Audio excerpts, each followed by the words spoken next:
What's up, everybody? It's Conger Live. We're back again with another TMNT Mutant Madness video. In today's video, we're going to be taking an early look at the upcoming power mutation for this week. If you're new to the channel, consider subscribing for more content. Ninja kick that like button, leave a comment, and let's get into it.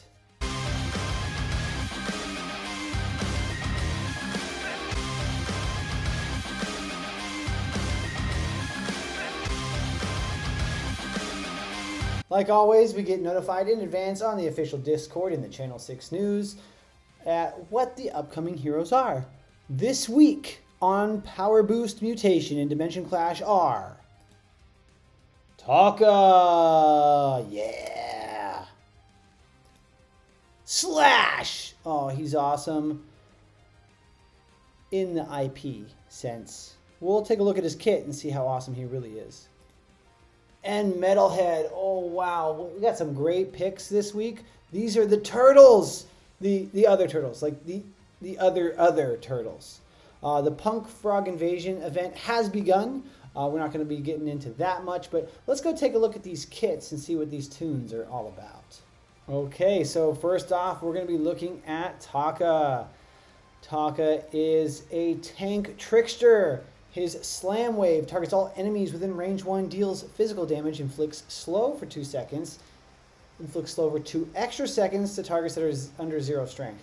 Selects a line at range 5 and target all enemies in it, inflicts negative defense, and roots for 2 seconds. Inflict root for 2 extra seconds to targets under 0 strength. So he really benefits from stripping strength away from his enemies to hopefully slow them and root them for longer. Snap Bite, his first auto skill, he targets an enemy at range 1, deals physical damage, inflicts negative 30 strength, which he likes, for 5 seconds. He deals extra damage and inflicts negative 20 extra strength to targets under 30 armor. So not only does he want to strip strength, but he wants to strip armor, which will help him do more damage. Spiked Shell, the first passive, gains 40 armor after being attacked at range 1 if at or above 30 armor, deals physical damage to the attacker. This splash damage is really, really great about him. If he, at or above 80 armor, he deals extra damage and inflicts negative 10 strength for 10 seconds. So if you can get his armor super high, he's going to do lots of damage back, and he's going to be reducing the damage they do. Really, really cool. Intimidation inflicts negative 25 strength and will to all enemies within range 1. This is a great skill. It's flat, it's clean cut, it's clear. That negative 25 will is going to be something you don't want happening to your guys. So Rangers is what you're going to need to take out Taka. Salacious Defense. He gains defense plus 200 armor for 2 seconds and 40 armor for 8 seconds. Receive disarm for 2 seconds. So this is great because he gets all that armor, which helps the rest of his kit. I don't like that he disarms himself for 2 seconds, but it's the trade-off to get all that other stuff happening. He can still use his skills, just no basic attacks during that time. And of course, last but not least, we want to equip him and see what his skull belt does. Is gains 15 armor per enemy at range 1. Whenever an enemy is knocked out, gain 15 strength for 30 seconds. That 30 seconds is a long time, so he's only going to be doing more damage as you continue to move through the match, kind of like a snowball effect. So if your team can be the one that takes out the first enemy, the way this reads, you should help give you some momentum. All right, that's it for Taka. Let's go take a look at Slash. Slash, I still have at level 1, but I will be leveling up this week to at least check him out for the first couple days. His ultimate is Steel Typhoon. He selects an enemy tile at range 5, moves there, targets all enemies in between, deals physical damage and extra damage to targets at range 1. At 75, he unlocks where he gains 200 armor for 2 seconds if he's not rooted or slowed. And at 175, unlocks that he deals extra damage to targets at or under 0 armor. So he definitely works in conjunction with Taka with the stripping of armor and how they both like armor to be non-existent to get that extra damage. His Blade Frenzy, his first auto, he targets up to 3 enemies at range 1, deals physical damage over 3 hits, and he does extra damage if under 40% health. If he's at under 40% health, or if his target is under 40% health. Either way, getting that bonus when there's low hit points, whether it's his or the enemies, it's going to help either win more when you're in that win more condition, or it's going to help him hopefully do a little bit of extra damage before he drops. His Furious Retribution, his first passive, after being attacked, gain 4 strength and for 4 seconds if not stunned or rooted.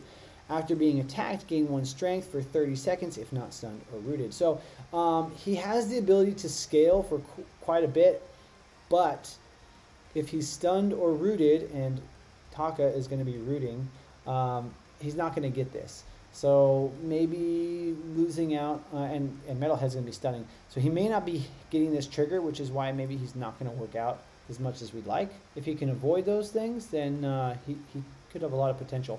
His Unstoppable Rampage, he gains 0.2 armor per strength. He gains 100 armor, barrier, and haste, and receives negative 500 alertness and focus if under 40% health.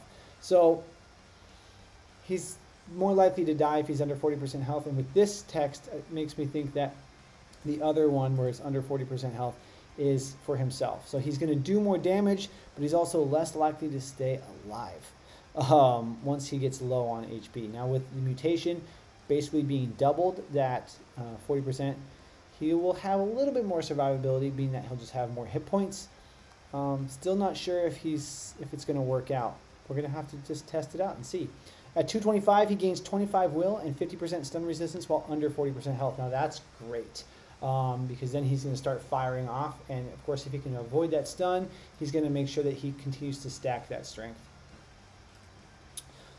Last auto skill is Rage Roar.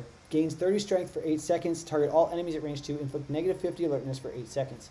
He gains 10 extra strength per enemy at level 250. So it would be nice to have that extra strength per enemy, because that's, an extra 50 strength when they're all on the board, and even more if they happen to be using summon heroes, but they probably won't be, not this week. It's just a big investment for Slash to take him to 250. So if for some reason you have him at 5 stars and you already have him at 250, yeah. Otherwise, I'm thinking 225 is a pretty good stopping point to at least get the skill for the 25 will and 50% stun. That's going to be pretty important if you're going to use him this week. If we take a look at his equipment skill, Hand Blades, he gains 30 armor, and after being attacked, he gains 15 haste for 4 seconds.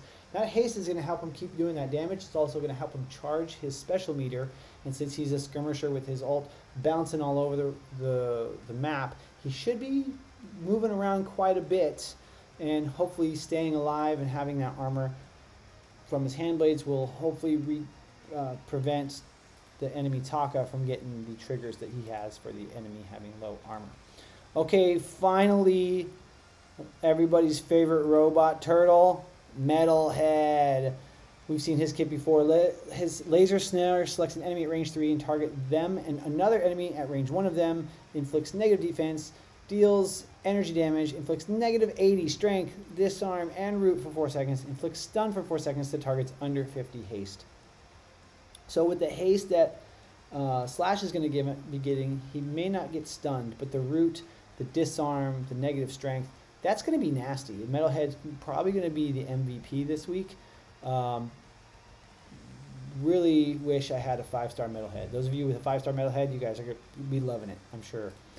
His chest laser, target up to 4 enemies at range 3, deals energy damage over 4 hits, inflicts negative 20 alertness and negative 20 armor for 15 seconds to each target hit. So that's going to synergize really, really well with Taka, and even a little bit with Slash. His steel shell gains 70 armor, gain 30 armor and barrier per stunned, rooted, or slowed enemy within range 2. After being attacked, gain defense if the attacker was under 0 alertness. Wow, just all this armor play between these heroes. It's I'm wondering if any of the armor triggers are going to hit with the amount of armor these guys have. The brainwave chip gains 30 alertness per enemy at or above 30 alertness. He does the same for strength, focus, haste, and will. Now with this, it's very interesting because Slash gets the 25 will bonus, so it doesn't put him over 30. But if there's something else boosting Slash's will, it's possible you could be giving your enemy Metalhead the will as well, which is probably going to be pretty nasty. So once again, it's not looking like Slash's kit is great, but Metalhead is definitely looking to be, if you only had one of these three, Metalhead would be the one to use. 2, Metalhead and Tokka, and then Slash is the third.